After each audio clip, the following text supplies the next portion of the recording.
Okay, friends, welcome. It is exactly 6 p.m. on Tuesday, April 12th, and this is the Southborough Historical Commission's scheduled meeting.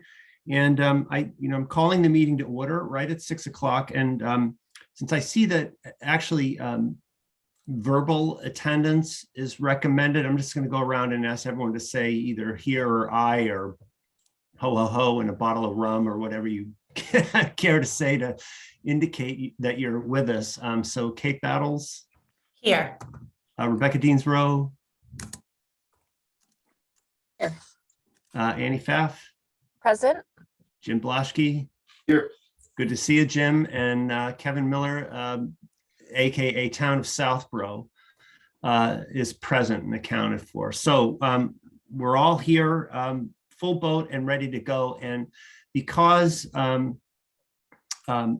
Annie is going to have to leave us at 6:30 for an urgent commitment. What I'd like to do is, and because I see that our FAY representatives are here, is to just bump the approval of meeting minutes down to further this evening and get right to the second item on our agenda, which is the public hearing for 42 Main Street.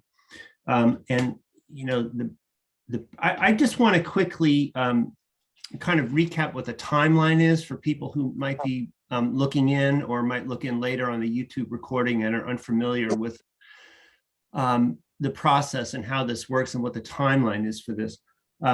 Pursuant to the Demolition Delay Bylaw, Chapter 63, Town of Southborough Code, the applicant, if someone wants to demolish a building, a historic building, that they first, fill out the application and file it with the building department. And the building department reviews it, moves it along in their sort of paperwork stream, and in time notifies the Historical Commission. And we received notification of this application from the Fay School to demolish 42 Main Street on Friday, February 4th of this year, at which point we have 10 business days to have a meeting and to make a determination. And what this first step is whether or not that we find the building historically and or architecturally significant. If we do, then it triggers a full hearing, which is where we're at tonight. So of course, we met on the 9th day as it happened. It was our regularly scheduled meeting of Thursday, February 17th. We discussed it at that time. Diane Byrne, representing Fay School, was present. She spoke. We reviewed some of the MACRIS database information. That's the Massachusetts Cultural Resource Information System that, again, I've mentioned this before, but it catalogs historic data and information, and it had a quite copious information on the subject property. At the end, the end of that discussion in February, we did vote the building historically and architecturally significant, which triggers the clock, which is 45 business days to hold a full hearing. This is day 37 as it happens. And so here we are. The one event that's intervened there was on March 23rd, again, just for the public record. We did have a walkthrough of the property hosted by the gracious folks at St. Mark's, and that was 4 of us actually, and that's something that we could do and still be in compliance with open meeting law, because the requirement is on a site visit that you don't deliberate, debate, discuss, which we did not. We simply walked the property, made our own separate judgments, which I look forward to hearing from my fellow Historical Commission members tonight. I took some photographs and then we all went home. And so here we are now. And we've also received some documents from Fay School. I actually sifted through, I think it was about 75 separate PDFs to sort of collate a couple of letters. There was one from an architectural consultant to Fay School, another from a construction contracting consultants. That was a 3-page document. The letter from the architect, I believe, was 1 or 2 pages. I have it, and we'll bring it up later. And then there were also 2 reports that I batched together, all these separate PDFs into a couple, 2 large files that concerned an asbestos inspection that Fay commissioned on the building, and a lead paint inspection. And so that's the documentation that we have, in addition to the original application, which we discussed back in February. So that's where we're at. And the purpose of the hearing tonight, obviously, is to, everybody's had a chance now to look through all those documents. We have not, of course, discussed them. We're here to discuss those documents. We're here to discuss our observations of the property. We're here to further discuss our view of the historical and architectural significance of the property. We are here, perhaps above all, to hear from the public. And we are also here to hear from the applicant.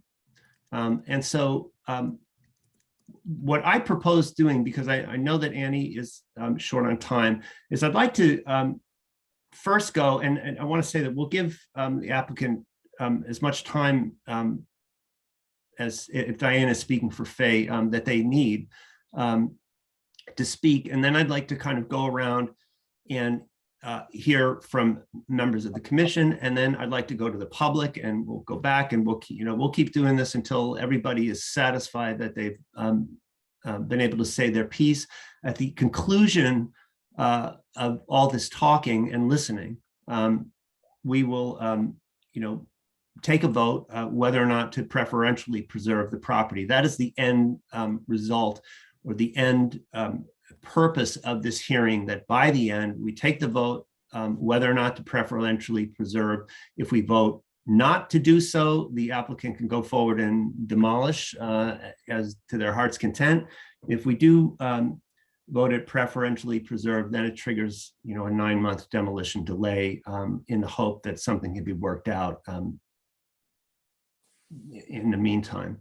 So with that, what I'd like to do is, if Diane Byrne is here from Fay School. I don't know, Diane, if you would like to speak, if you might raise your hand, or I'm just going to allow you to talk. There you go. Hi, thank you for having us tonight. Okay. I know that Brendan is here. He also would like to have has a few things he'd like to say, but in Sure. general, when can you, Diane, I'm sorry, can you just introduce yourself? Oh, I'm sorry. Sure. So my name is Diane Byrne. I'm the assistant head of school for finance and operations at Fay. I've been with Fay now for 23 years. And so I'm very familiar with the area and the property. And so when we originally purchased the stone house, our intention was to use that as a Fay property. We, at the time, were not quite sure if it would be residential or if it might house some offices. So that's when we commissioned the work to have someone come in, an architect to come in and take a look. And as we've shared with you, the work is extensive that would be needed in order to bring it up to any sort of either livable or workable arrangement. The property itself, particularly the foundation, is structurally unsound. There is asbestos and lead paint. All of these things were unknown to us when we purchased it, the home. So we have done a tremendous amount of work. And first and foremost, I would like to say that Fay would love to be able to keep this property and to use it. But we really feel that the financial investment that would come along with it and the extensive work that would be required is really something that we can't do. So I don't know if Brendan wants to say something in addition to that. Brendan Giblin is a trustee and he's the chair of our facilities committee. And Brendan, oh yes, I'm sorry. I believe I was just unmuted. Can everybody hear me? Yes. Yes. Well, Diane, thank you for the introduction, and again, to reiterate, thank you all for your time, not only in reviewing, but also your time through the site visit and sifting through the documents. I think Diane kind of hit the high note. When the school purchased the property, the intent was to reuse it in its more or less in its state, repurpose it as residential or repurpose it as office. And as the wheels started turning and the school got interested, we would brought one consultant in or another consultant, and it just became as though the investment to get that building up to speed, was kind of counterproductive. So it would kind of get put on the back burner. And then as we revisited it again, the same thing came up. And currently where the school is really just concerned from, not to be dramatic, but a bit of a life safety position. The building, not receiving an abundance of care is in a little bit of disrepair, and there's some danger on the inside and danger on the outside. So I think that's the kind of current mission, is to create a safe environment. So that being said, I don't have much more to add. Okay, fair enough. Well, Diane and Brendan, I will would like to turn to the commissioners, and we'll come back to you and allow you to come back and follow up. All righty? Yeah, Sure. sounds great. Thank you. Okay, sure. So Annie, would you like to sort of lead us off and give your thoughts on the site visit that we had, and what's been said, and also the documentation, of course, that I sent out, all those reports, asbestos, lead paint. Yeah, absolutely. Happy to. So I'm so glad we had the opportunity to do the site visit last month. And, quite honestly, my initial, reaction just from the, from being in the home is that it's so charming. And, the area of town that it's in is, so critical to, to the landscape of Southborough. And every room we walked through, I was like, this is just, it's so charming. It has so much character, at least the main, the older part of the home. And I live in town in a historical home myself, actually purchased just a couple months after Faith School bought this property on Main Street that needed quite a bit of renovation as well. And a lot of the things that I see that would need to be done kind of comes along with purchasing a really old home that maybe hasn't been kept in the best shape over the years, many of which I've done on my own home, and I've made that investment in our town. So it was a little surprising to me to to just see and hear that Faith School doesn't want to make that investment when I personally have done that with my own home, and I value so highly the historic nature of our idyllic town. One question I have for Faye, I did review all the attachments that you forwarded over, Kevin, and the architect and the consultant that did their studies that were very, very thorough.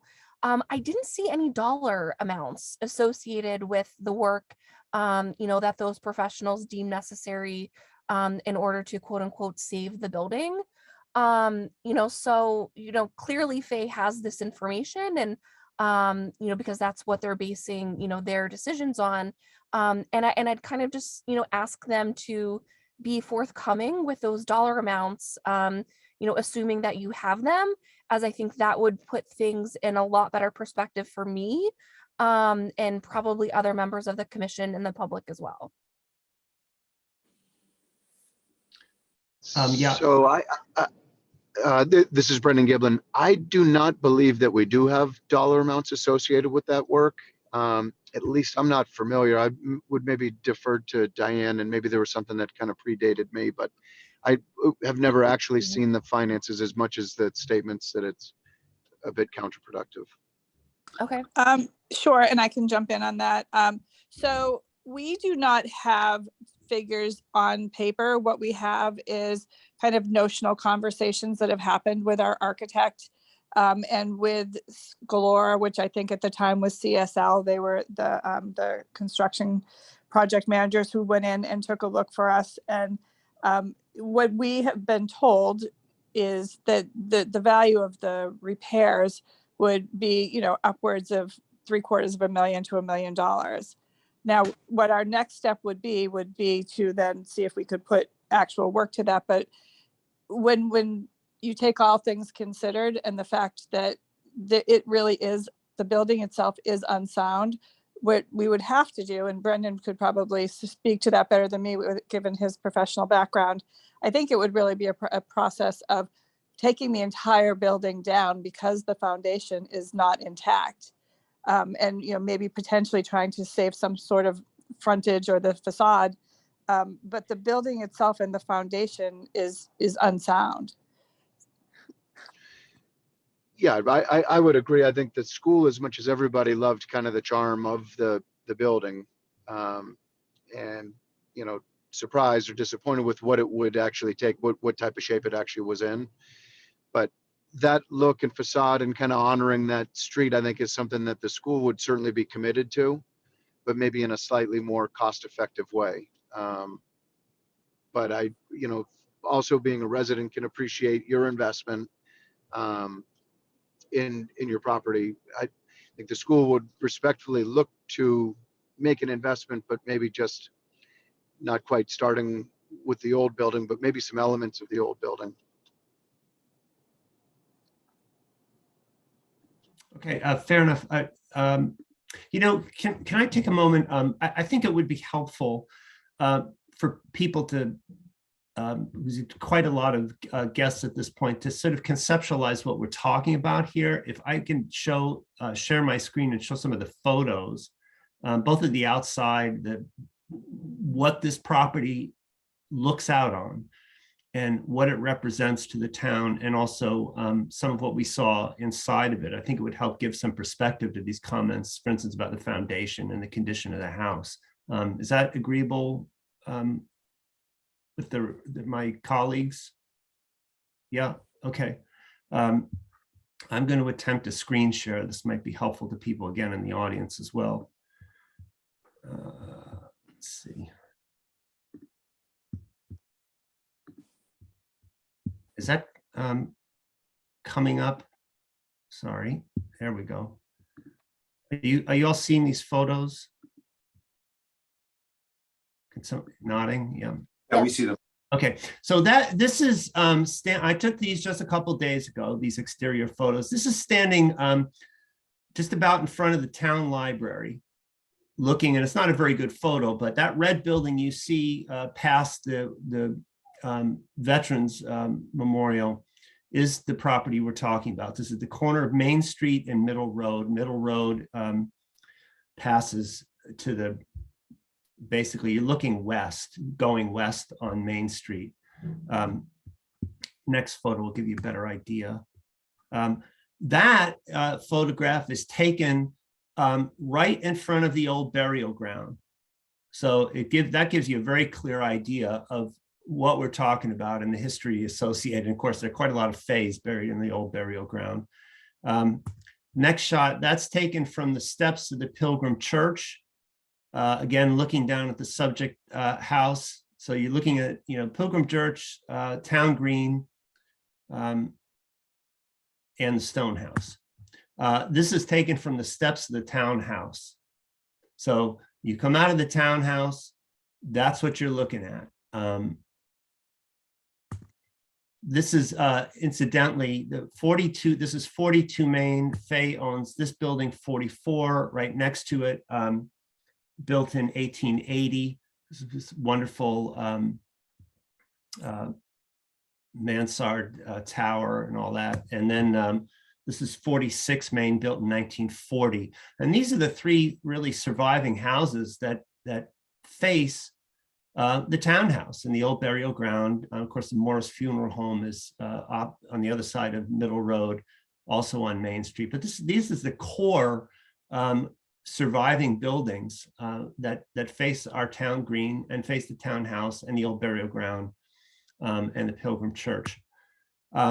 This photograph is now reversing the angle and looking from, there are two front entrances to 42 Main, and this is taken from the steps of one, looking up at the townhouse, Pilgrim Church and the green, obviously, and this is from the second front door. So inside, what you see is, this property is 177 years old to the architectural and preservation consultant's best estimate, because the date of the house is unclear, but it's circa 1845, so 177 years old. And it hasn't been renovated in a while. So this is one of actually two kitchens in the home. Just give you an idea of, it's an old house and it needs, and I agree with our guest from Fay, it needs very extensive work. I will say what surprised me was how good a condition, in my judgment, the property is.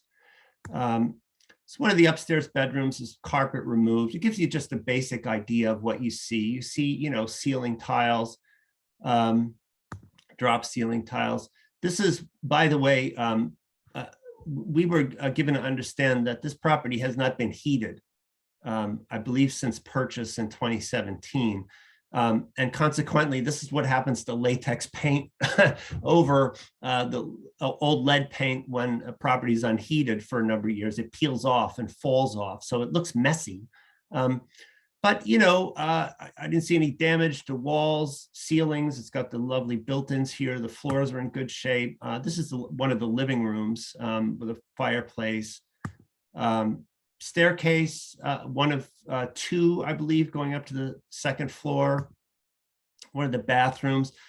In the apparently the investigation for asbestos, this is typically what they'll do is peel up the flooring, and they do it around a toilet because it also allows you to check for rot, broken wax seal that rots out a floor. And actually that floor was perfectly fine. I know people who would kill for this wall tile, by the way, and that sink is the identical sink I had in my first house, built in 1940, which also, by the way, had lead paint and asbestos, and it dealt with it. Upstairs bedroom, this is the second staircase going down. There's an eastern wing.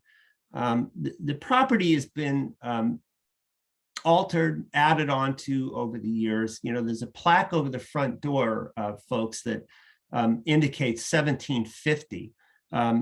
We're pretty clear that this house was built in the middle of the 19th century based on the architectural consultants that have worked for the town.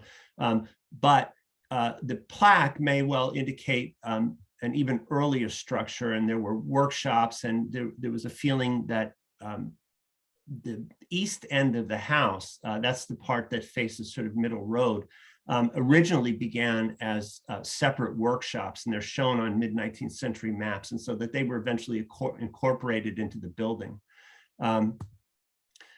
This is just you can see in a photo like this that some work has been done, over the years. This is a 100 amp service panel, and if you can see at the top, there's some BX cable, that's the sort of armored, that's that metal clad cable going out of it. And there's also some Romex cable. So there's been work to the house over the years.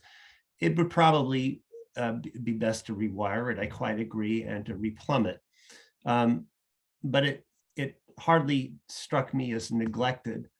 This is a basement fireplace, the clean out for the first floor fireplace. That's the furnace. My first house had worse. And you could see, I wanted to show these photos at this point because they talk about the foundation of this house.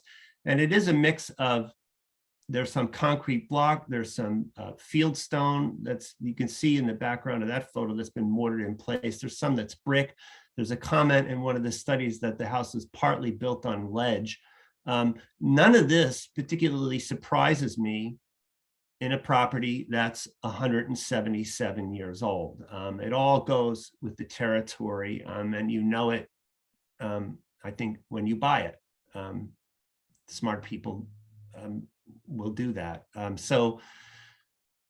Furnace, a non-leaking oil tank, old fuses. So, again, some updates, but the house needs a lot of love. This is toward the east end of the property, one of the front facing rooms onto Main Street. And this would have been, this has a very interesting history, I think, this room, because this is at the easternmost wing of the house. And, one of the interesting stories that accompanies this property is that in roughly 1908, I believe it was a third owner, Charles Johnson, sold this property to the barber, you're gonna love this name, Hormidas Blanchette.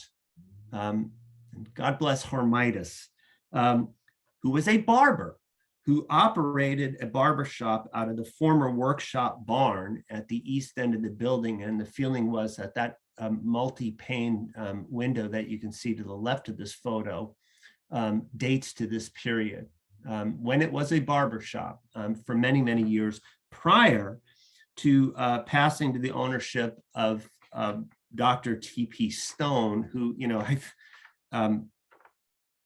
most of the people who have a long tenure in this town, when I've mentioned this property to them, or it's come up in conversation, or someone has brought it up to me, they say, oh, Doc Stone's house, because it was a doctor's office for many years. And I would presume this was probably the entry point of the front waiting room. And this, what would stand as a second kitchen, was part of, I believe, the doctor's suite. And I had a photograph of, there's still a plaque on one of the rooms that says treatment room, for instance.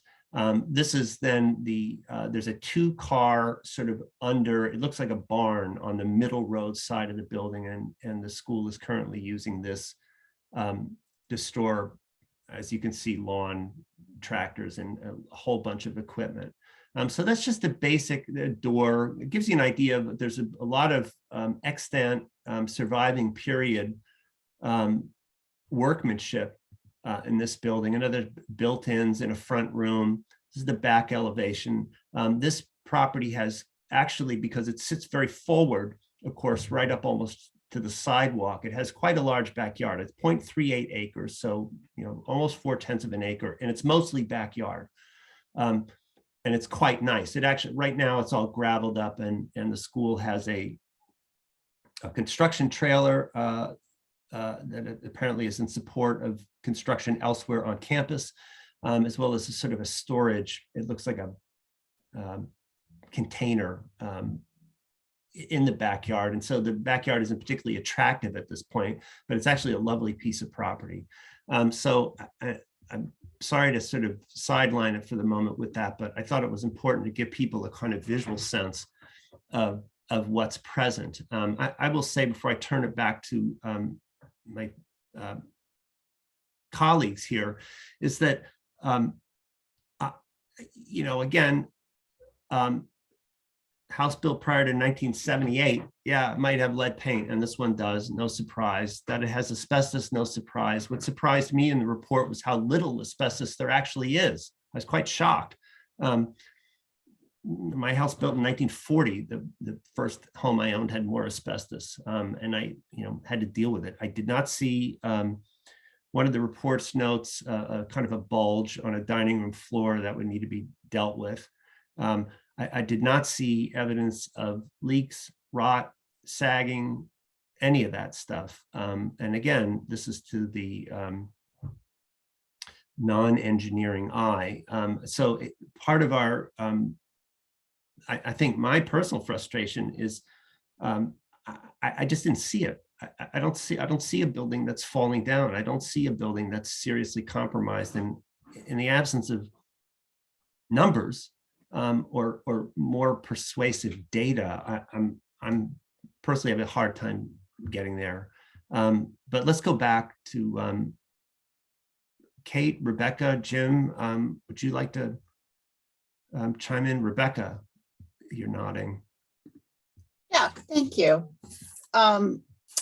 I agree with what you have said, Kevin. At a house at this age, I absolutely would asbestos, lead paint, even some foundation work. I'm curious to know if a inspection was done prior to purchase.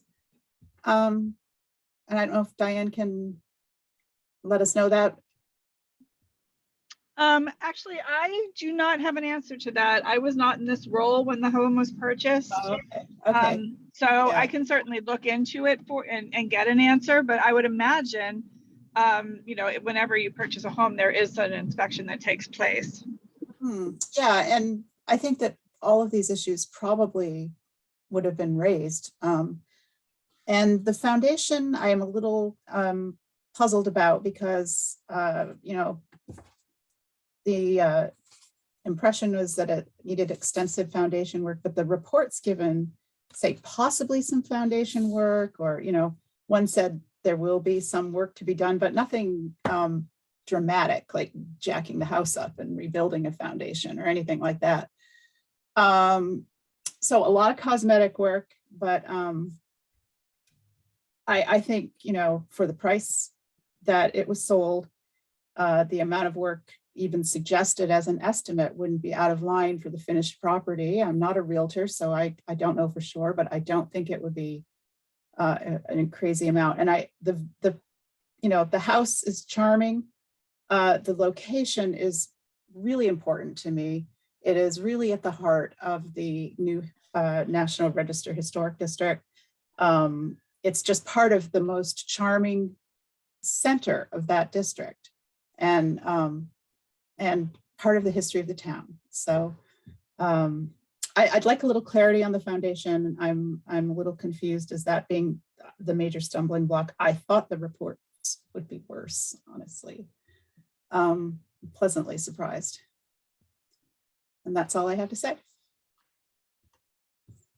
Yeah, and I will mention, I don't think these need to be brought up, but the one report is from Scalora Consulting Group, and I could assume they're construction consulting contracting business. Yeah, and they mention significant structural repairs without specificity, the need for appear to need upgrades with regard to the foundation. The wood floors are out of level, challenging to get back to ADA compliance. One comment I'd make about this, it really depends on where the building is going to go. For instance, just again to give listeners an opportunity to sort of understand what this building is all about. It has got a lot of different levels, right? You're up and down, you step here, you step there. It's one of these houses that if it were sold, put back on the market, it would take a particular buyer, a buyer committed to historic preservation, to historic houses, who would want a premier property on this, unbelievably historic stretch of Main Street with a townhouse and the old burial ground and the Pilgrim Church opposite. I mean, it's a beautiful view out the front windows, but would have to be committed to, taking on these issues. Faye bought the property in 2017 for $375,000. I think they got a good deal because it's currently assessed at $484,500. If you tack on even for a completely unrenovated, as I understand, the market would apply at least a 6% premium to that for this kind of antique, which brings you to $513 and change. This is by no means to be relied upon, but between Redfin and Zillow have it well over 700, and I would venture to say that renovated, this is $1 million property, particularly given the location. It's nearly 3,000 square feet, depending on who you ask. If it's Patriot Properties, it's 2,910. If it's Redfin, it's 3,087. They're a little more optimistic. And again, this lot size is quite generous. And so, but where I was going with this is that the report talks about, the wood floors and ADA compliance and the various levels and the challenges that would be presented, right? depending on what went in there. If you were trying to put offices or, make it institutionally compliant, I see it as a much greater challenge than if it would put back on the market as a residence. Or, subject to a renovation that might make it, for instance, into a two-family, or that might make it into under an adaptive reuse usage, would turn it into, one of the many possibilities, an antique store, an art gallery, a florist. That would require, in other words, less remediation than, let's say, a modern office setting that had to accommodate different kinds of access and egress and issues with, fire alarms and, all that kind of lighting requirements, the requirements of a modern office in terms of wiring and all that. So the consultant's report seemed to lean toward a kind of institutional usage, which I don't necessarily believe is the only option for this property. So the Scalora report was a one-page numberless document accompanied by 2 pages of photos. And the second report was from the Batrick Design Studio group. This is a Wayland architectural firm. And the gentleman that wrote this report gave a couple of options for the stabilization of the building, for interior work, or for demolition. And that was a 2-page letter, again, unaccompanied by any figures, which makes it a little challenging for us. Jim, would you like to offer your thoughts? Sure, thank you. I had similar reactions, Kevin, to the 2 reports.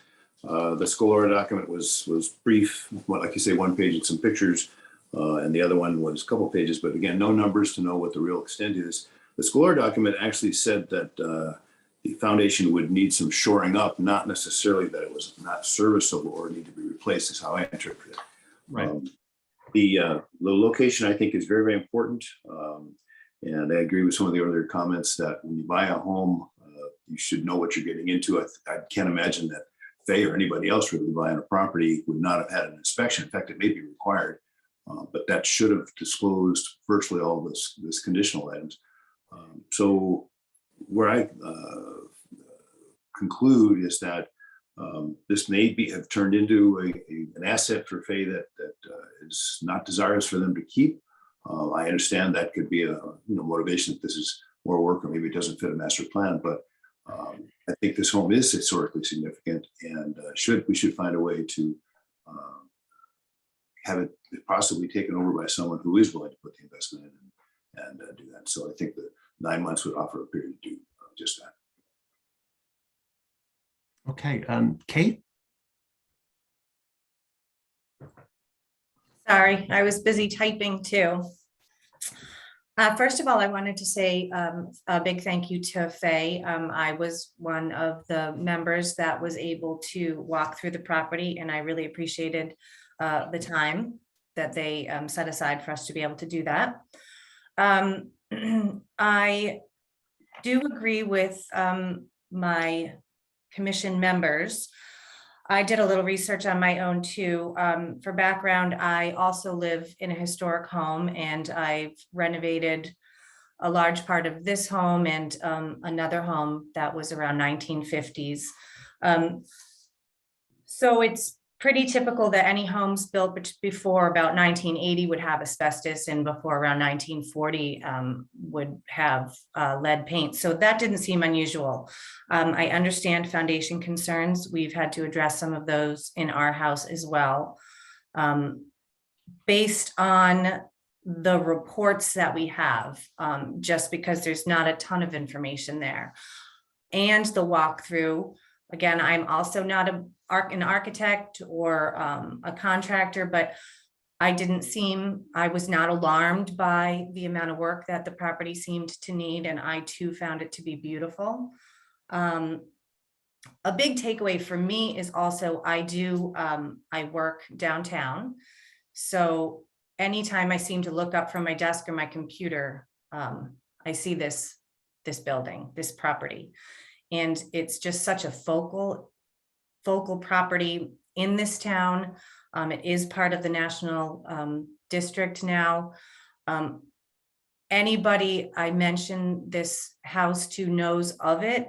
So that to me is just, it's just so important. And anywhere you are downtown, from the museum to the town hall to Pilgrim, all the way over by the burial ground, this is a property that just stands out.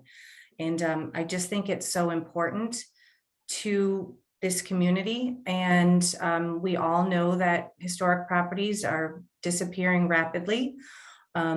I would love to, again, I appreciate this conversation with Faye so much. And I would love for us to be able to work cooperatively together to find some kind of alternate solution to demolition. I know that there's other groups in town that perhaps we would all be able to work together to find a different solution if possible. Thank you. Thanks, Kate. I would mention, just as a sidelight, I think people might find interesting, you know, the last owner of this property was Dr. Timothy Stone, who died at the age of 101 in October of 2016, and went across the street to the Morris Funeral Home and thence to interment. I happened to look up his obituary the other day, and it was quite interesting. I won't read it all, but I'll let you know that, you know, youngest of 6 children, grew up in Framingham, graduated from Harvard and Tufts, followed his father's footsteps, as footsteps of father and grandfather, who were both surgeons. Graduating and interning at the outset of World War II, he served as a major in the medical corps with the Army's 85th Custer Division in Italy and the Mediterranean. He was awarded the Bronze Star for his service.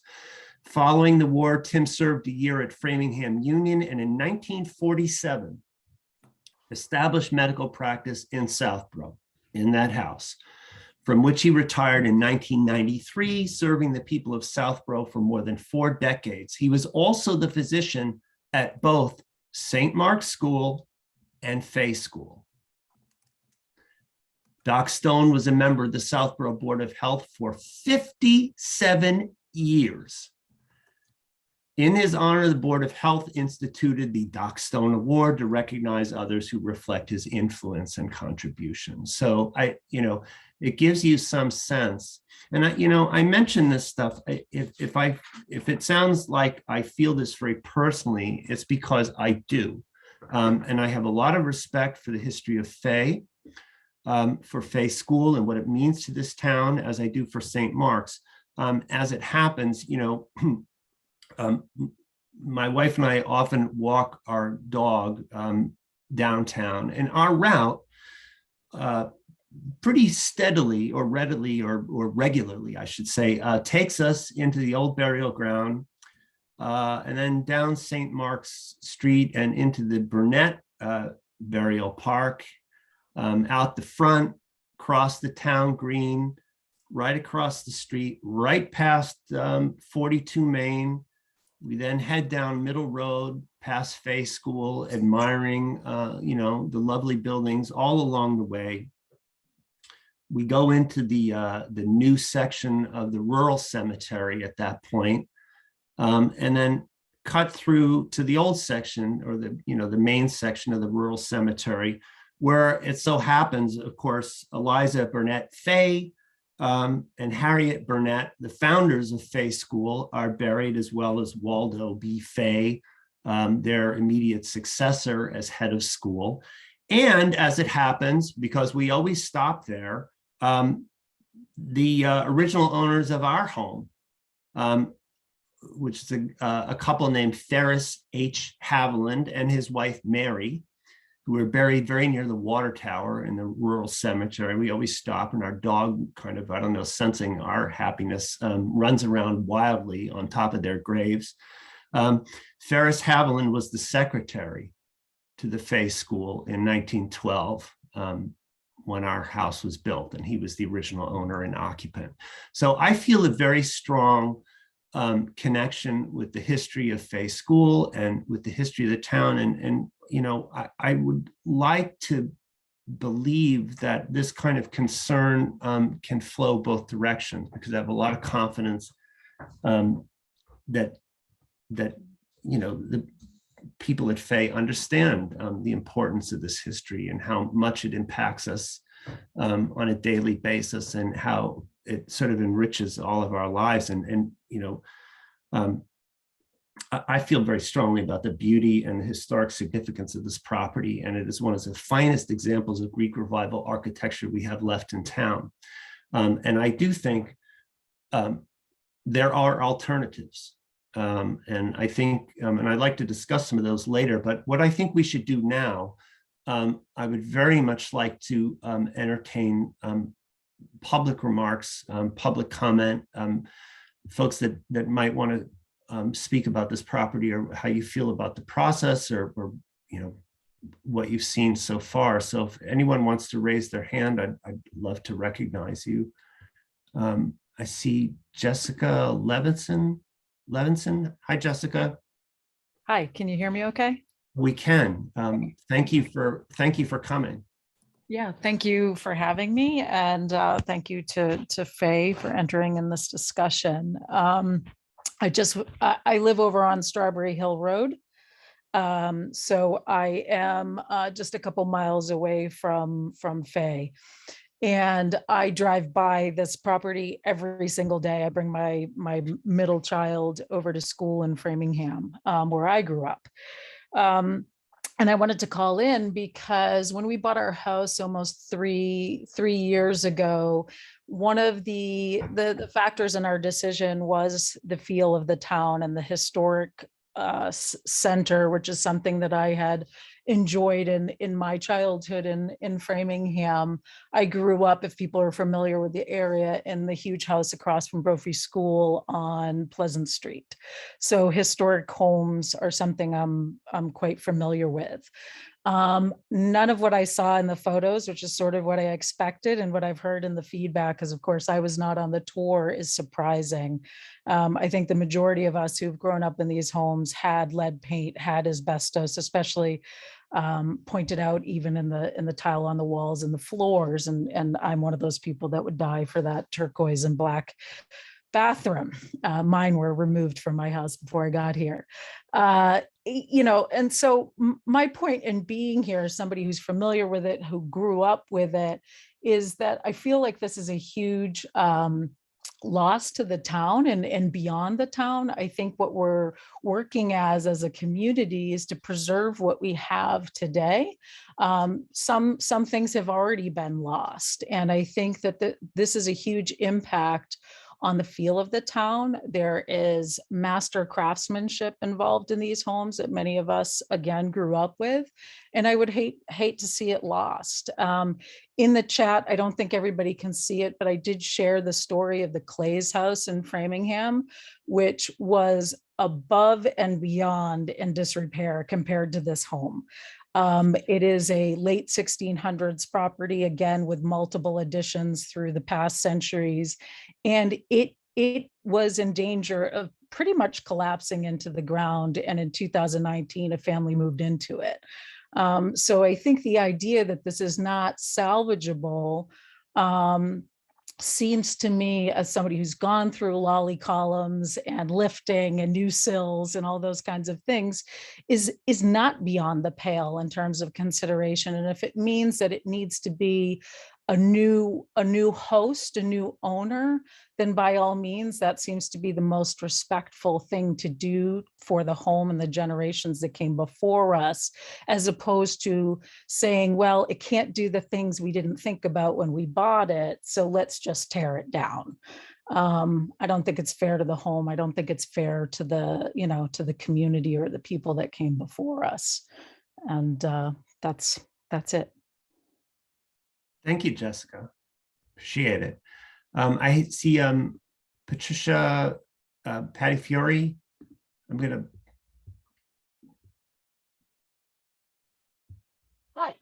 Oh, sorry. There you go. Hang on. Okay, am I there? Yes, you are. So my first house in Southborough was built in 1840 as well, on Oak Hill Road. And that is the same time as the house we are discussing. It also had the same granite block foundation. My thought always with that house was, this house is going nowhere and will long outlast me. Doc Stone's house was maintained in and lived in basically until shortly after his death, and Fay School purchased it. As I know, and Annie and Kate have both discussed, old houses need work. There's asbestos, there's lead paint, there are floors that might not be level, there are walls that are not straight. Now Fay says it's uninhabitable and should be demolished. The school has left it abandoned and unheated for 5 years. Perhaps the onus of the maintenance, or certainly the lack thereof, is upon Fay School. As I have said before, if one does not want to maintain an historic house, one should not purchase an historic house. I would strongly urge Fay School to sell this property to someone who will properly care for it and its legacy. Plus, an added bonus to selling the house back to the public, and an issue that is of particular interest to me, it would once again generate property taxes for the town, which is not the case when it is owned by a nonprofit private school. Those are my thoughts. Thank you very much. Appreciate it. Is anyone else? I see Diana Bell. Oh, Kate, go ahead. Kevin, just going forward, this is with my recording secretary hat on, Okay. is that when people, if people could introduce themselves as a resident with their address or their job title, just would be helpful for the public record. I appreciate the reminder. Thank you very much. And so if we go to Diane Bell, can you Diana Bell, can you introduce yourself and where you live in Southborough? Yes, so I live at 24 Main Street, just down the road from this property. I'm a new homeowner of a historic house, first-time homeowner. So our house was, I missed the pictures that, I don't know if they were shown at the beginning of the meeting. I tuned in a little bit late, but my husband and I have been going through a lot of work with our house. It was fairly run down when we took it on, but you know what you're doing. I mean, as many others said, like you know what you're getting into with a historic house. There's going to be something, you know, we have hand hewn beams, nothing is straight. You know, we did have asbestos in our basement, but the bones are good on these houses. And as Patty said before, there's going to be another couple like my husband and I that would love owning this house and would pay taxes to the town and would be, you know, contributing and happy to help restore a home like this. So yeah, I would really love to see this house stand and hopefully, you know, maybe welcome another family who is up to the challenge. Yeah, thank you, Diana. I mean, I must admit, I agree that this house, having stood 177 years, I think it has another 177 in it under the right circumstances. So thank you so much. Tim Fling, okay, Tim, you're on. Thank you. Tim Fling, 18 Main Street, also just down the street from where this property is. One of the things that I was just kind of wondering is what is the process kind of going forward? I'm kind of unfamiliar with, like, if this was to be preserved for the 9 months, like what's the status? What's the school's ability or willingness to maybe sell the property? You know, if there's if it is preserved or is voted to be preferentially preserved, what are the next steps? So that way I just kind of understand what the process is. Thank you, Tim, for the question. And that's something I could try to answer that. And, you know, again, this would be at the discretion of the Fay School. And the point of this process is to hopefully bring to light some options and some possibilities in the process if the commission votes to preferentially preserve the property, to bring to light some options that may have not been apparent before. So for instance, in the letter from the Battrick Design Studio, the gentleman who prepared the report notes that the zoning district, per Southborough zoning regulations, this building is in Residence B district. Allowable uses include single-family residences and nonprofit schools. Well, that's accurate. It's a Res B property, but there are more options. And if I may, let me quickly run through at least what I see as the possibilities here. Fay School could sell it. If they put it back on the market and sold it and got the right buyer, I think they would make a profit that, even an endowment fund manager could be proud of, for holding it for 5 years at, with the cost being only to insure it, because of course there were no property taxes that had to be paid over this period.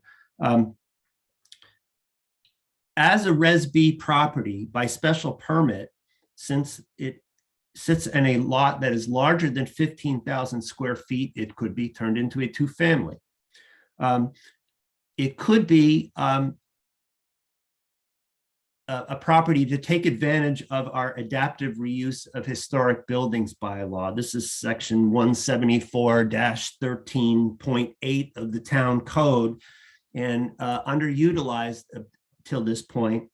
But folks who are interested in the adaptive reuse bylaw can go onto the E-Code 360 and read all about it. And it's not that difficult to understand. But under the what's known as the SPGA, which is the Special Permit Granting Authority, which would be the planning board, there are options for historic buildings like this one in terms of adaptive reuse. They could have accessory apartments. They could house what are known as customary home occupations. So for instance, another Doc Stone. Wouldn't that be nice? A resident doctor or someone who wants to run an accounting office out of that east wing of the house and live in it. It could be an art gallery. It could be a florist. It could be an antique shop. This is all by special permit from the planning board. It could be a bakery without customer seating. It could be a publisher. It could be a professional office, or quote, other similar uses allowed by the SPGA on the recommendation of the Historical Commission. It could be a small B&B. Wouldn't that be nice? Right at the heart of downtown.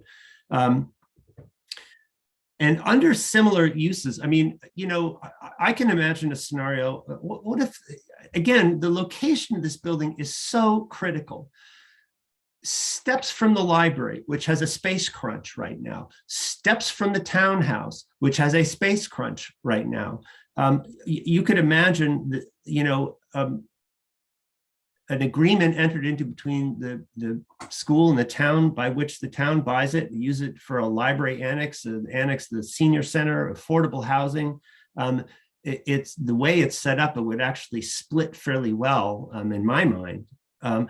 I don't know what the answer is, but the point of that little digression was, I think there are possibilities for this other than, it to be torn down or to be turned into sort of, because I appreciate, I try to see this from the standpoint of the property owner. And I understand that this is, if you were to spend, I mean, here's what it kind of boils down to. If I were an institution, and, I had a total of the $375,000 I spent to buy this building, and,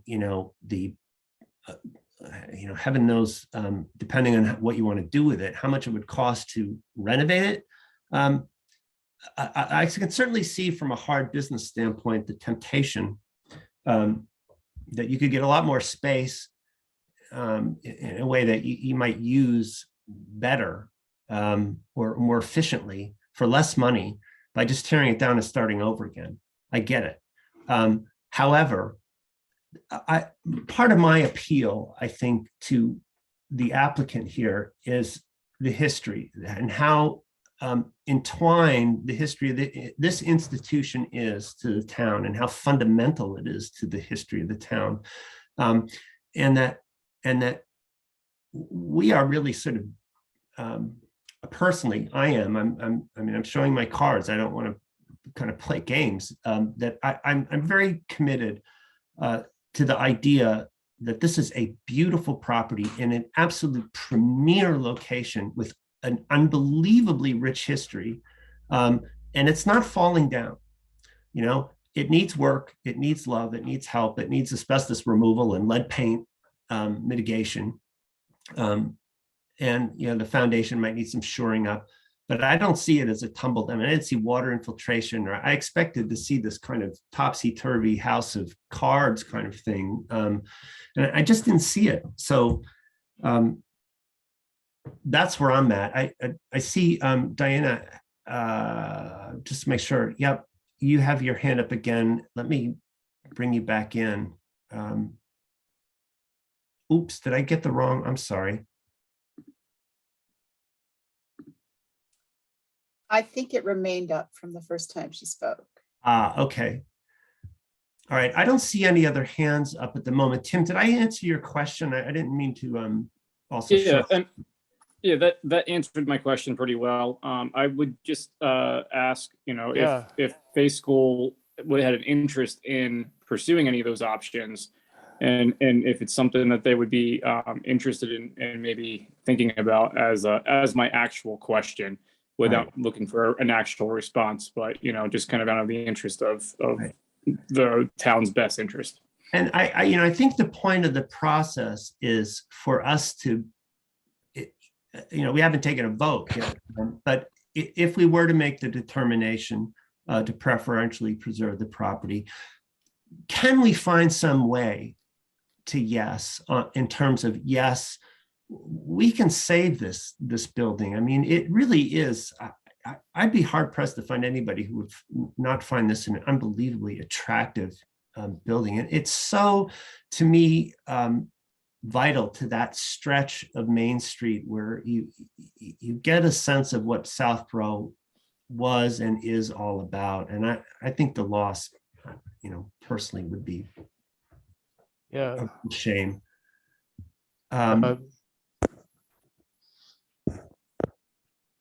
Yes, hello, can you hear me? Yes. I have a question. Yes.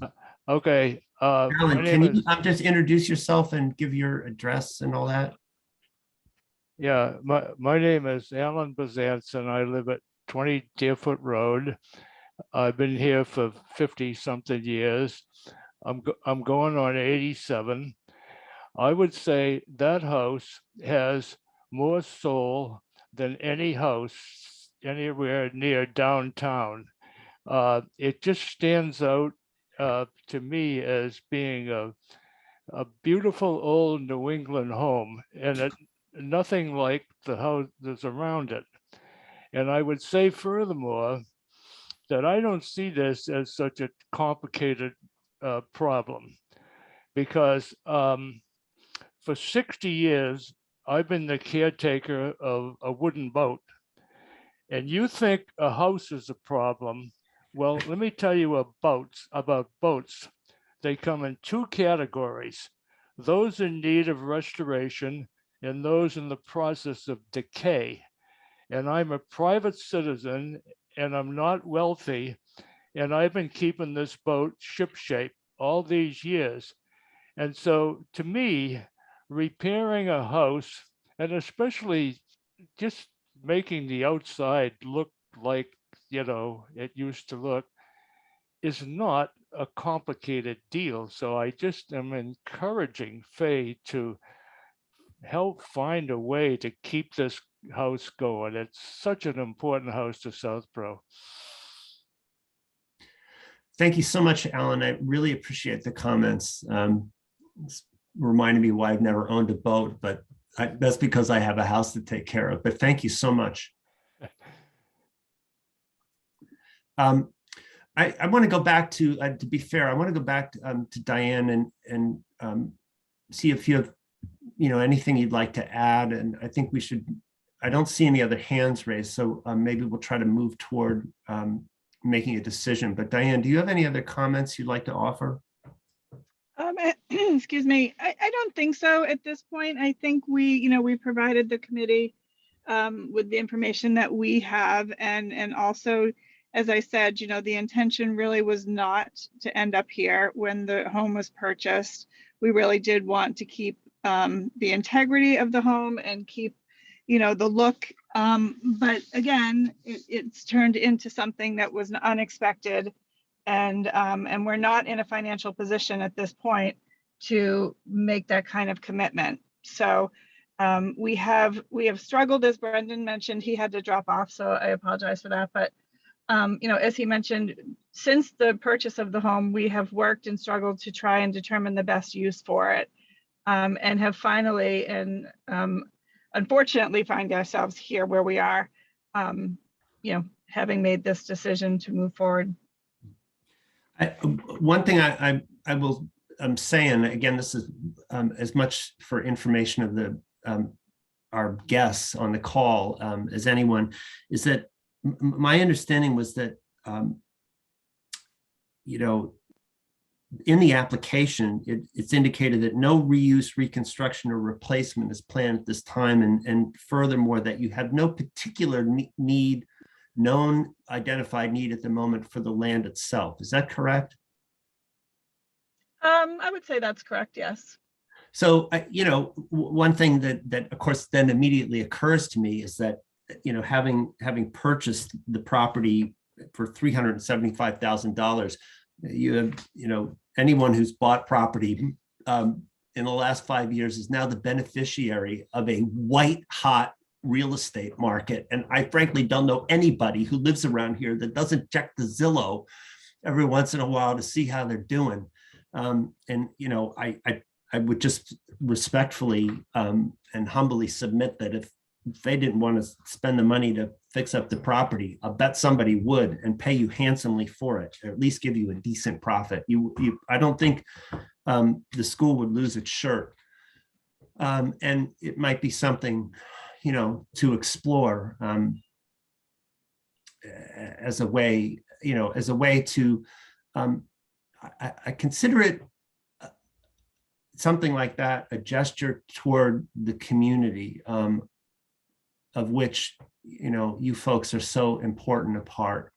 And that's, the way I would kind of leave that thought. I think if there are no other hands, and I'm really thankful for everybody who's attended and who's hung in there and kind of witnessed this.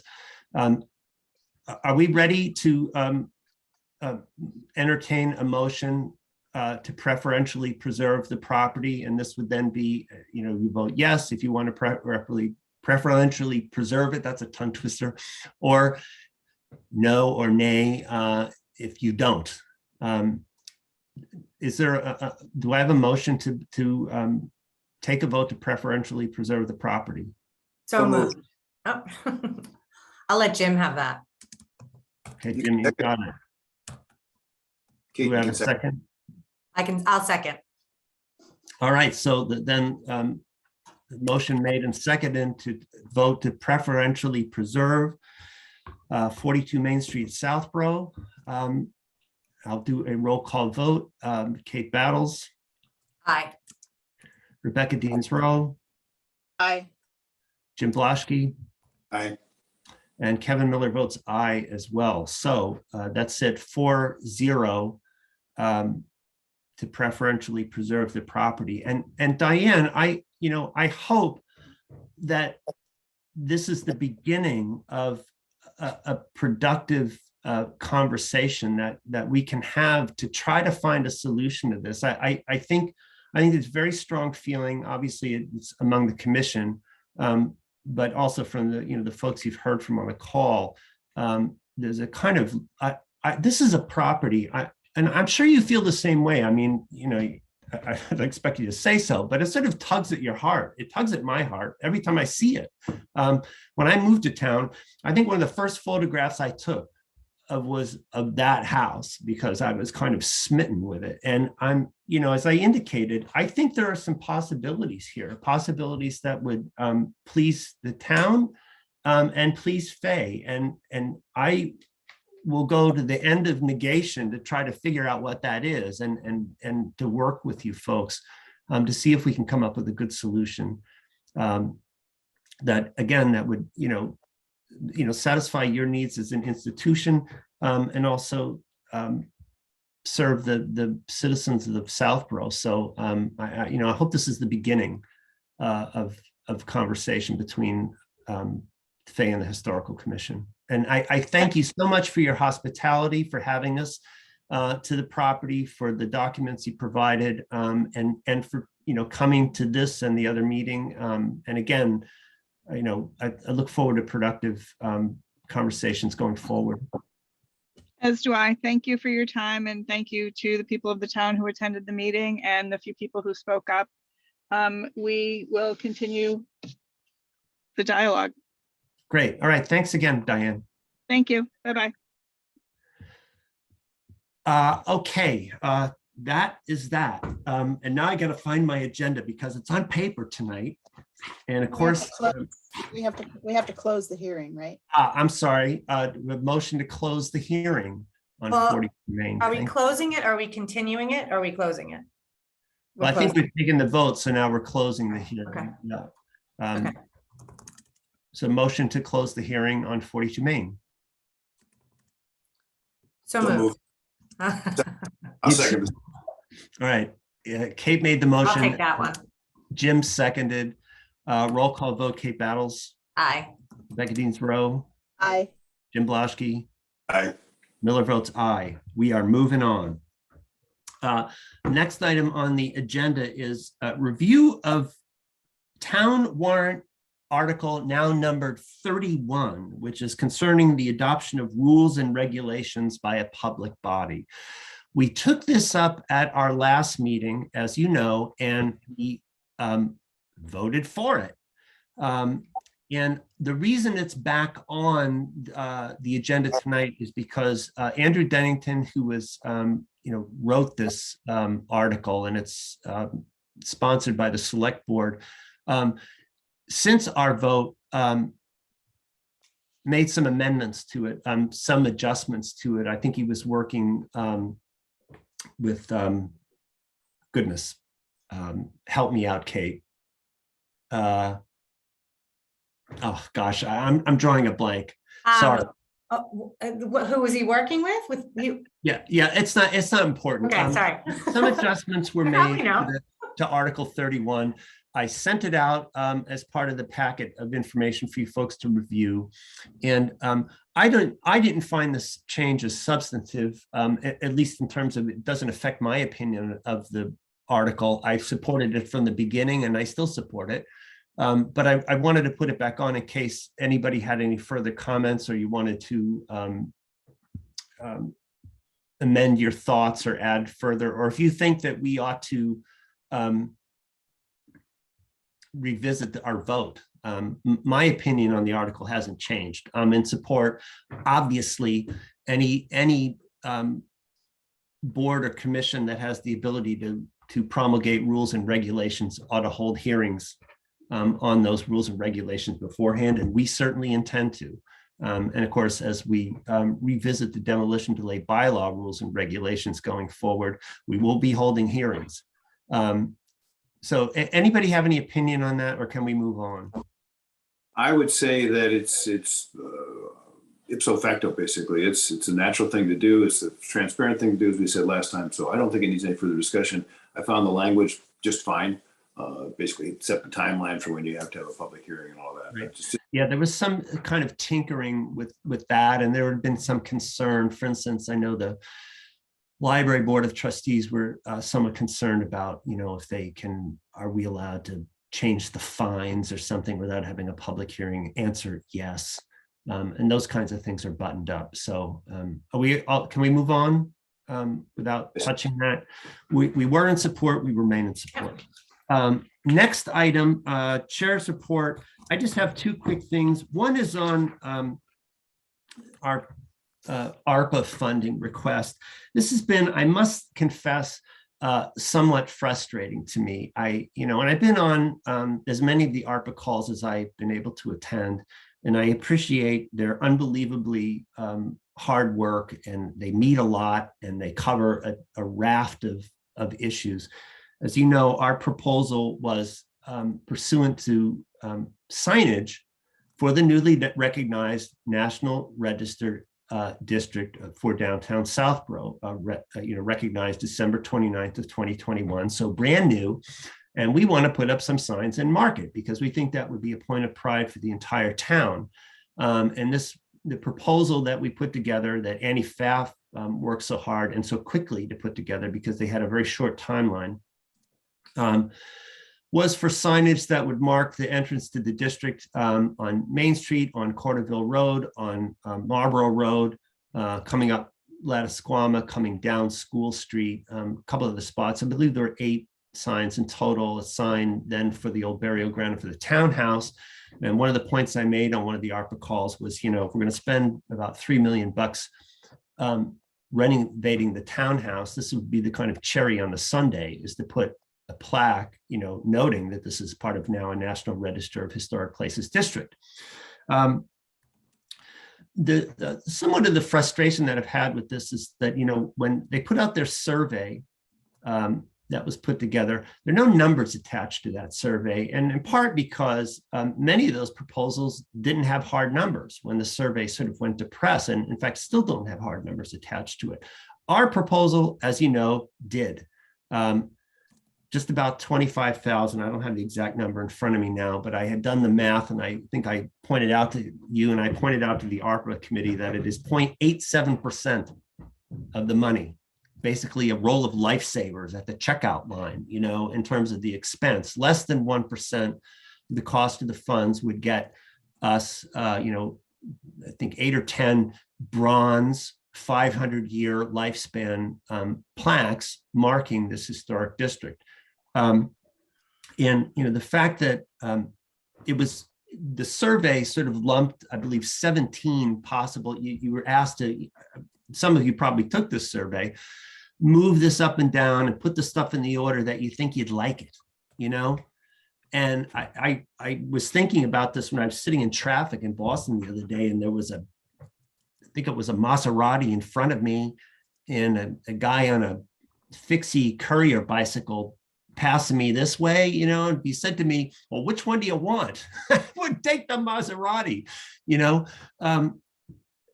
but, if I had to pay for it, and I just had to go across town, I might have taken the fixie, and saved myself $100,000. But the point is, none of those, those things had any price tags attached. So I felt that, a lot of citizens who were less sort of tapped in and engaged and frantically watching meetings than I would say, oh yeah, I'd like that, little knowing that it's going to cost, $500,000 or $1 million, or, one of the ones with sidewalks. I took the survey, I answered it honestly and forthrightly. And so I didn't even put our own proposal first. Probably a mistake. I put the sidewalks first. I think that's more important. The sidewalks are really, really, really expensive. It depends on how much you want to do, how far you want to go. Do you want concrete with granite curbing? Would you settle for, asphalt? And so on and so forth. But that's what I prioritized first, and I put our thing up there. But, I was thinking, I know what the cost is of many of these things. And with the cost being undisclosed, it was very difficult, I thought, for people to rank, various things. And so in the final rankings, they did a kind of ranked choice thing where, it's similar to sort of voting, where they sort of eliminate the lowest and then you keep going on. And the bottom line is, I wasn't especially thrilled with where we ended up ranking, but I thought it was a very difficult kind of thing, because if you had asked people to pick, let's say, rank your top 5 big ticket items, sidewalks, tax relief, property purchases and whatnot, and rank your top 5 high impact but low cost items, I like to think that we would have ranked quite high on that. So, but that's where we're at. They haven't made their decisions yet. The select board, this is a recommending committee, and they'll make their recommendations, and then the select board will make the decisions about what they actually want to do. But so that's where we're at. And I wanted to up you. I did speak on one of their calls to try to make the case. And again, that I see actually this signage, the one point I would like to make is, we have the tercentenary coming up in 2027. There's been quite a lot of talk about that. And the select board is trying to put together, a committee, and this will come up when Kate talks about the master plan stuff. But I see, again, I can't imagine a better way to kick off a movement to rally the troops, rally the citizens of this town toward, a celebration of the 300th anniversary of the town's incorporation, than by marking the historic and newly recognized nature of the downtown. And I also believe very strongly and quite sincerely that it also dovetails with the EDC's efforts to bring more attention and more commercial activity to downtown.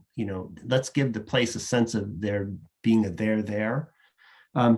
Second item on my report, and I'll make this quicker, is an update on the St. Mark's Street Park Working Group.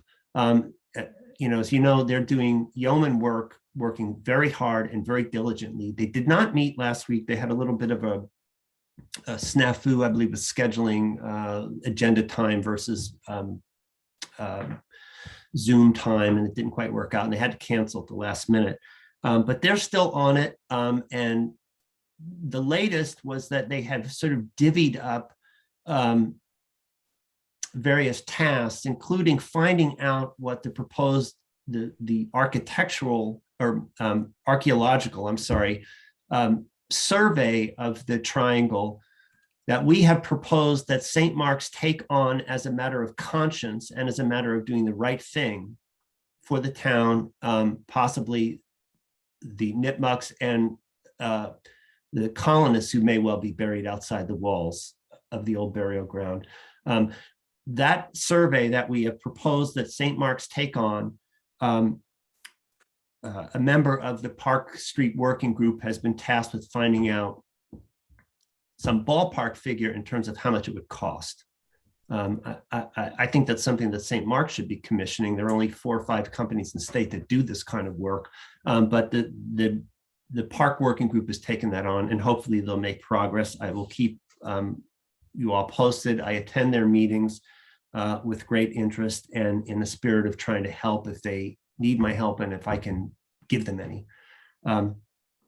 So now, next item is the Vice Chair's review of the implementation plan for the Historical Commission arising from the 2021 Master Plan. And with that, I happily turn it over to our Vice Chair, Kate Battles. Oh, I'm not muted and everything. Great. Okay, I don't know if people had a chance to look at this. I'm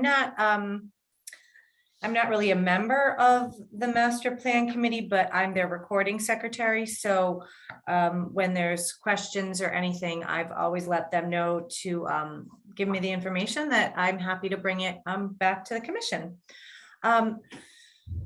So the master plan committee has done an incredible job and of working on all of this, and Judith Watson in particular created this whole the plan that you see, the chapter called the implementation plan. So what they've decided is this is technically just the master plan update, but sort of the common concern that people had was that in the 2008 master plan was that it was created and then it was there were just a lot of things that weren't implemented, and a lot of things were because they were just really maybe too broad and not specific enough. And this group of people has really worked incredibly hard to create great goals and recommendations. And then what they've decided as part of the implementation is to assign responsibility to certain committees. As Judith has said to me, that it doesn't mean that we as the commission have to do all that work. We can work with other groups. We can sort of farm out that work to other groups. But in essence, we're sort of the umbrella of responsible. I do think that they're then hoping to either, and I'm not positive about it, and I don't think they have determined yet, but if there's going to be an implementation committee that then sort of follows up with all the other committees in town, or if they would go to the select board to give progress updates, those sorts of things. So if you've looked, we're sort of in this like peachy color, and there's just a number of goals that we're on the Historical Commission is responsible for. So the first one is in essence, encourage preservation, repurpose of historic buildings, and ensure that the DPW plans for the downtown district align with beautification and historic priorities. So that's one goal, and I certainly think that's in line with what we would want. And I think it sort of brings up that we probably want to have that discussion at some point about engaging with the DPW, the EDC, whomever, that, you know, we would look, we would really enjoy participating in discussions about the downtown district if, you know, changes start to happen or anything like that. And if I jump in one second, and this line about, you know, encourage preservation and where appropriate, repurposing of historical buildings. Right. I know. Right. Adaptive reuse. I think we just had a 75-minute hearing about that very point. You know, so I assume on that one, everybody agrees that that is an appropriate goal for the Historical Commission to be responsible for. Are they? I haven't listened to the last master plan committee meeting, so I don't know when their next meeting is. I assume it's in May. And I will find that out within the next few days as I go ahead and listen to that meeting. I'd love to discuss this a little bit more now, but then if people take a little bit of a deeper dive, just so that at the next meeting, I can provide them with any kinds of edits, if there's any verbiage edits that you think are needed. They've worked so hard on it. I think it looks great. But any feedback that people have, I just want to be able to provide that to them as early as possible, because they are looking to wrap this up. And again, I can't speak, they've worked so hard for about 3 years on this. If you look at the rest of them, and I don't know if you have, they all seem to make sense to me. Protect and preserve historical assets, complete the process of the National Register District. I know, but I would say, and then that would include signage. And right, well, very good point. It's really not until, and you know, of course, the next thing you have there is incorporate heightened awareness and appreciation of Southborough's historic resources within the town's tricentennial celebrations. Right. And so for me, I agree with you. Like, I think signage is a huge part of that. Well, let's kick off the tricentennial effort, right, with the signage that marks Agreed. The fact that we have this historic center, you know. Right. And I would love to see Arpa grant that request to us, because it really is, it's small, but it's so tangible. And I think it's, for short money, it's pretty high impact. If, however, that doesn't happen, I think that should be sort of a focus for us over the next year or 2 years. And even if it's a grant proposal or going before the CPC with, you know, a project plan or something like that, I'd like us to just maybe keep that on our back burner, in addition to somehow getting involved in helping out, participating in some way with the tricentennial planning. My issue, so then there's a number of them here that are about education and digitizing archives and things like that, which most of those things, educating residents through events, expanding school outreach, the interactive walking tour, then preserving, those are predominantly done by the Historical Society. And I think it's perfectly appropriate, and I know that historically speaking, we have worked in conjunction with the Historical Society in doing that. My only question about that would be, they're a private organization, so how do we have we don't necessarily really have responsibility over a private organization. So that's my only question of if we leave it as is, do we change the wording? Do we just point that out? Because we have discussed that there's, sometimes some confusion between the two entities. And we really want it to be aware that we are two separate entities. We respect that difference, but we also would like to work cooperatively. So that's one that I checked off myself and wanted to discuss with people. I agree with it all. I think it's all really well done. That's my only question there is, as a town appointed board, are we able to be quote unquote responsible for a private organization? Kate, I've read these as well, and they are nicely done, and I don't think they get anybody into hot water. When I read this part about working in conjunction with SHS, it doesn't obligate us to spend money with them or anything else. It doesn't say we're going to take responsibility for the society's actions. So I don't know that there's a conflict of interest. If that's... Yeah, that's sort of my question. And yeah, I just wanted to hear other people's feedback on that, because we don't want to muddy the waters. And we want to be known as the two separate entities, but it would be short-sighted of us to not also work with that group on, on all these programs. I myself have, I have conducted a lot of the classes for some of the kids and participated in the walking tour with some of the students and all that. So I'd love to hear if anybody else has any feedback, or I am perfectly comfortable telling the master plan committee that we really appreciate, and think these are all really valuable. I mean, I see that, Rebecca just yesterday put a lot of work into sending an LOI in for this very project, but I kind of look at this as a good reminder of a project that should be done, and in the words of Malcolm X, by all means necessary. So whatever gets to the finish line first is fine. I don't think there's any harm in leaving it in here. It's a supportive statement, and it doesn't take ownership. I might wonder about wording it as offer support to Southborough Historical Society to blah, blah, blah, blah, blah, because we can't really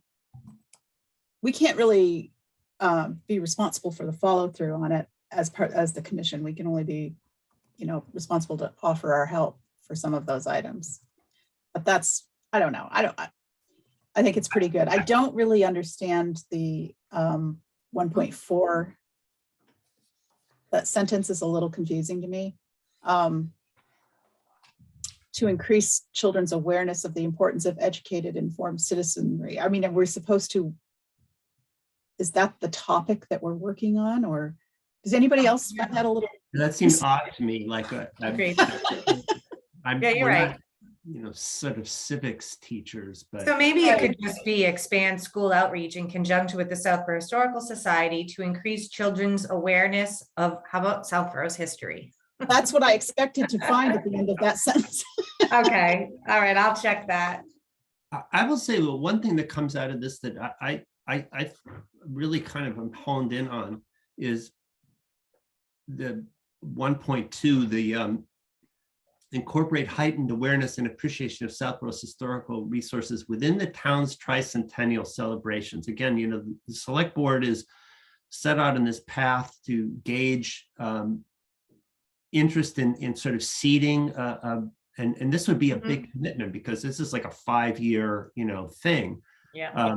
A tricentennial, or well, they're calling it tricentennial or tercentenary celebration. It is my view that the Historical Commission must have a seat, must have representation on such a board.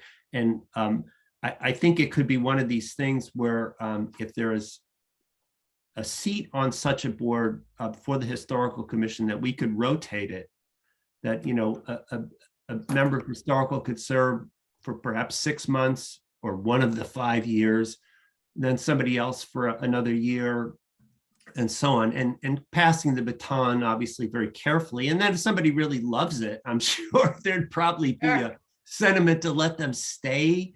But I just, you know, and it brings back all this stuff about the park working group, and, you know, you're on it, you're off it. But I would be willing to approach the select board in a proactive manner and say, listen, friends, we would very much like to pull our weight and do our bit on this board, but we don't want to be going after the fact. I mean, you know what I mean? Like, I'd like as part of the charge to seat a committee for the tricentennial, you know, celebration, that they designate right up front a member of historical. They're good friends from historical who want to, you know, play nice and work well with them, and do that in a proactive way. Is that something that you folks,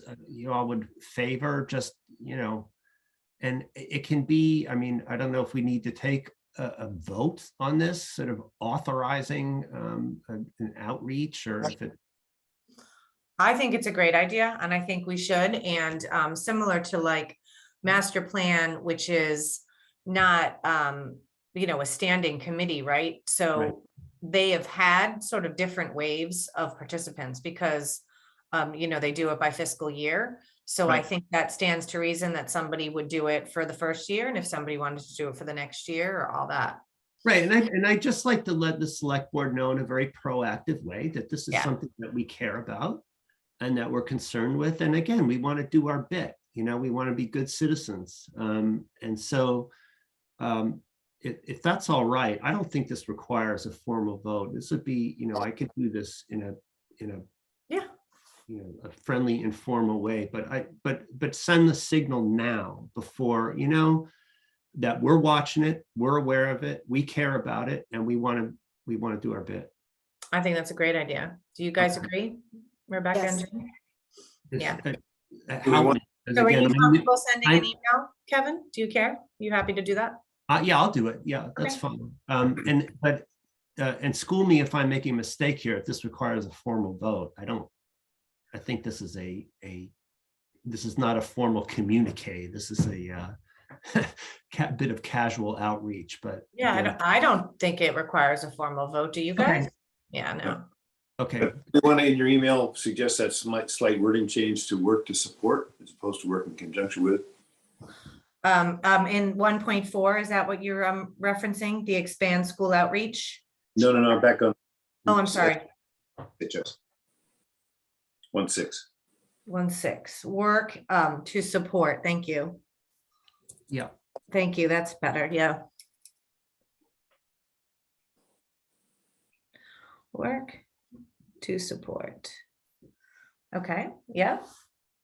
Yeah. Great. Super. If you guys don't mind, read through these. There's not many of them. And if you have any more sort of edits like that, please let me know, and I will forward that information along to the master plan committee. That, I don't know if we need to vote on. I don't think so. I don't know if we need to do that.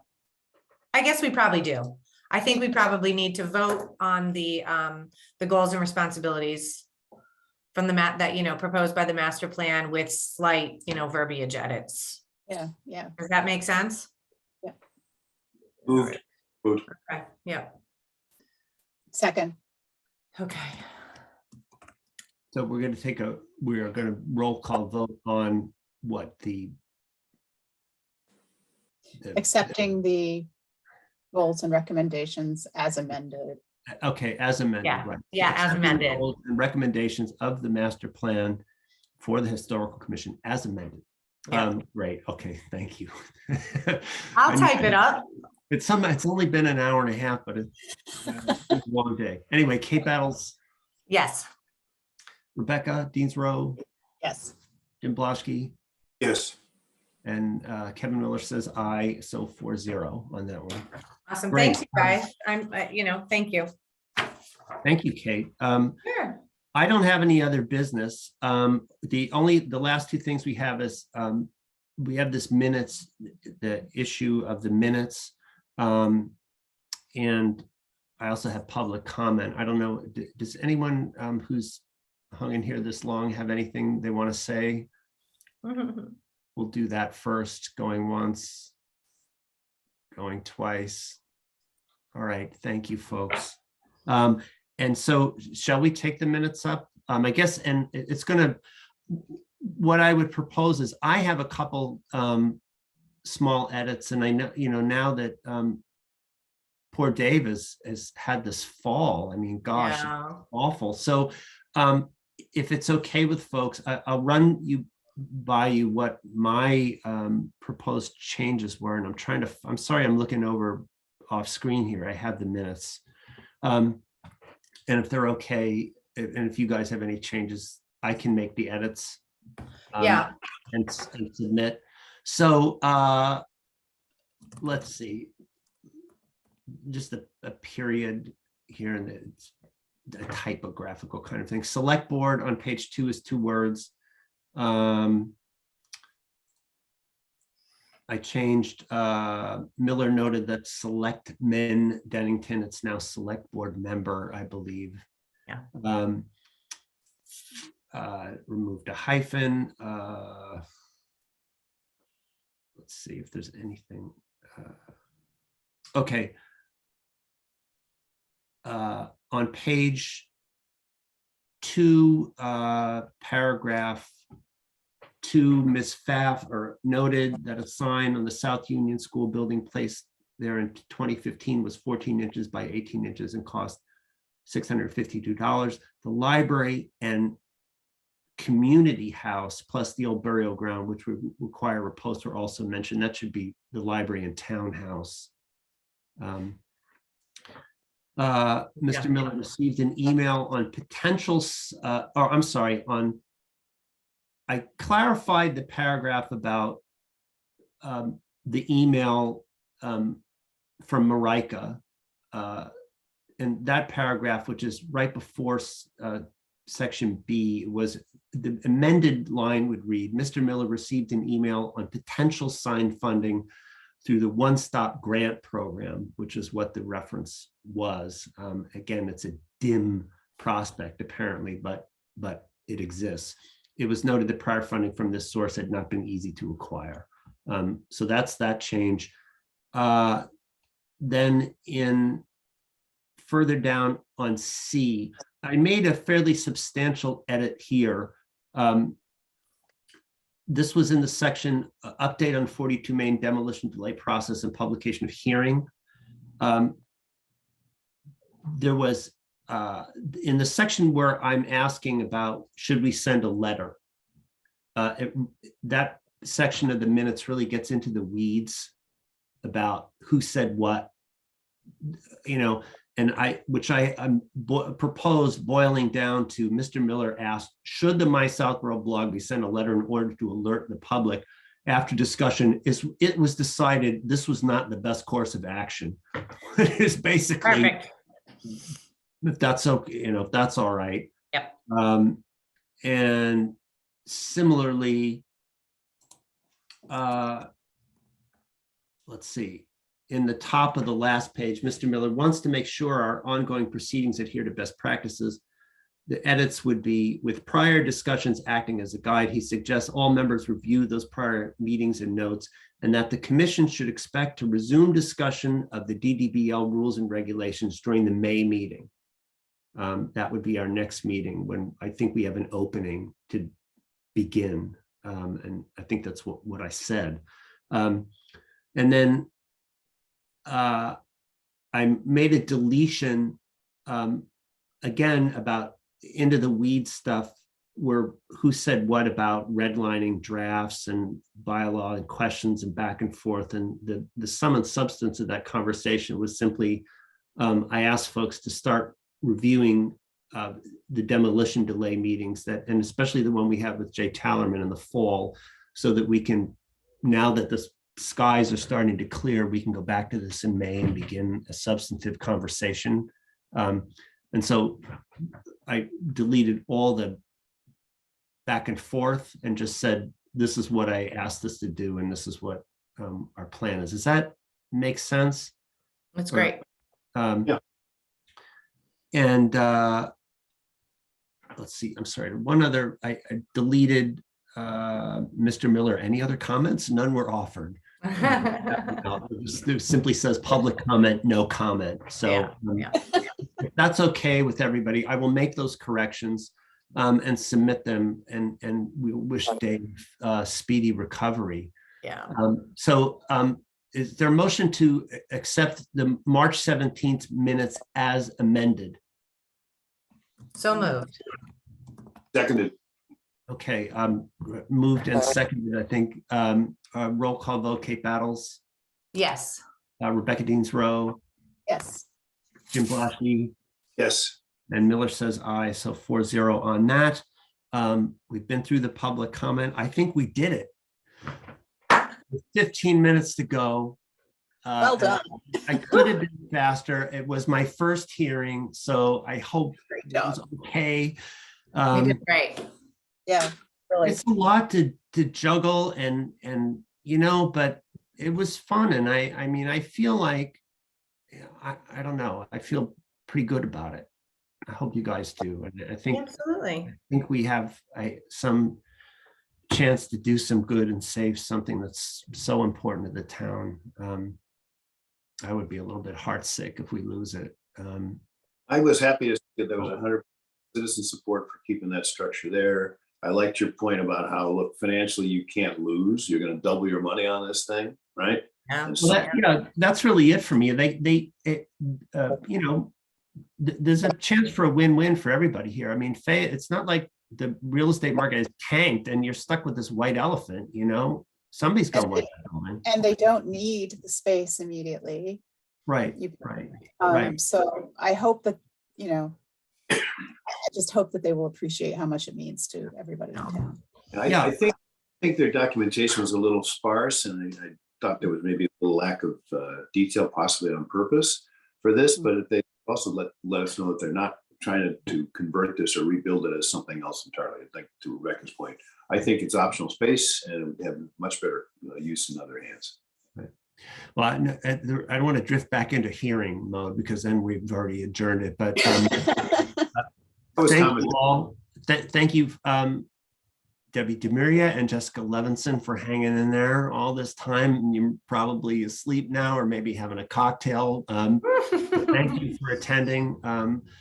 And thank you, Historical Commission, for a good evening. And our next meeting, I was trying to get to my other screen. And does somebody have that offhand? I'll have it in 1 second. No. While you're looking for that, I'll type up this. Did Jim hear that Dave hurt himself? Yeah. Did you guys hear that poor Dave Monroe fell and he broke 2 vertebrae? His wife called me at the townhouse today. So I'm gonna type up the draft minutes for this meeting, and hopefully we can all rotate. I'll have a template and all that stuff, but I'll take care of this draft and get cracking. Yeah, definitely, Kate, after June 6th, I will be in a position to do that. I have a golf tournament. Anybody knows any golfers? Our next meeting is May 12th. That is a Thursday and scheduled for 6 p.m. So Thursday, May 12th at 6 p.m. And I believe, just checking this, we are also scheduled for June 16th, also Thursday. Someone, do you want to change any of those? No, actually, because by then I'm into summer okay. summer school and Kate is being nice to me because she knows that on Thursday nights, I actually get out of a class and then jump in my car in Boston and frantically hope that I get home in time, as I did tonight, and that the traffic isn't too bad. So going forward, I don't know how you folks feel about maybe, I know Michael was a big fan of these like 6 p.m. meetings, but I would be interested maybe in discussing like a 7 o'clock start, like, which seems a little more civilized to me, but That would be fine. 7 would be great. Yeah. we'll discuss, take it under advisement. We have 2 more scheduled meetings before we have to look at this. Great. So thank you again. I will, obviously, within the bounds of open meeting strictures, if we hear from Faye, well, we may have to, schedule something else and depending on what their reaction is. But I'm hopeful that they'll think about it. And again, I hope I brought up tonight that the point, again, I don't want to get back into this, but more options are available than I think they were totally aware of. Yeah. So anyway, good night to you all, and thanks again. Thank you. We need to do a motion to adjourn. Sorry. Motion to adjourn. Motion. Man. This is why you have a vice chair.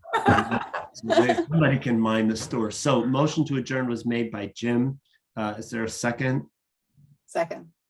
Great, thank you. Motioned and seconded. I'll take a roll call vote. Kate Battles. Yes. Rebecca Deans-Rowe. Yes. The fantastic Jim Blaschke. Good night. And Miller says aye, and good night, and the party's over. See you next time. Bye. All right. Well done. Good night, guys. Thanks. Night, guys.